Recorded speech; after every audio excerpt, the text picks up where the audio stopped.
10वी 12वी आणि पदवीनंतर पुढे काय?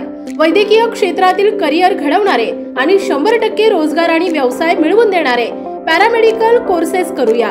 पॅरामेडिकल क्षेत्रातील आधुनिक कौशल्यपूर्ण प्रशिक्षण आणि दर्जेदार शिक्षण देणारी नामांकित आणि विश्वसनीय नाव म्हणजे केपी पॅरामेडिकल इन्स्टिट्यूट। आजच आपला प्रवेश निश्चित करूया। शाखा हडपसर, पिंपरी, कात्रज आणि सातारा।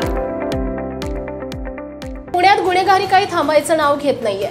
अनेक परिसरामध्ये दहशत पसरवण्याचं काम तर अनेक ठिकाणी किरकोळ कारणावरून कोयते हल्ले करून हत्या करण्याच्या घटनांमध्ये देखील वाढ झाली आहे।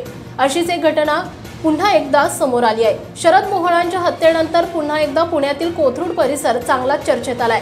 कोथरूड परिसरात 4 ते 5 जणांच्या कोयता गँगच्या टोळक्याकडून हत्येचा थरार पाहायला मिळाला। कोयतानं वार करत 22 वर्षीय तरुणाची निर्गुण हत्या करण्यात आली आहे। पुण्यातील कोथरूड परिसरात गुरुवारी मध्यरात्री एका तरुणाची कोयतानं वार करत निर्गुणपणे हत्या करण्यात आली।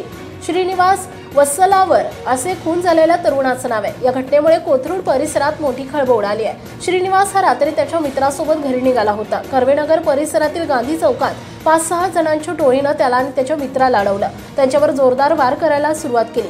हा सगळा प्रकार पाहून श्रीनिवासचा मित्र पळून गेला। यावेळी श्रीनिवासवर जोरदार वार करण्यात आले। वार एवढे जोरात होते की श्रीनिवास रस्त्यातच रक्ताच्या थारोळ्यात पडला।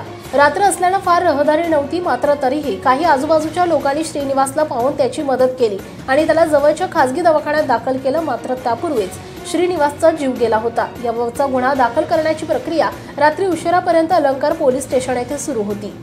महाराष्ट्रातील ताज्या आणि महत्त्वपूर्ण बातम्या पाहण्यासाठी आजच आमच्या रॉयल मीडिया न्यूज चॅनलला सबस्क्राइब करा आणि बेल आयकॉन प्रेस करा।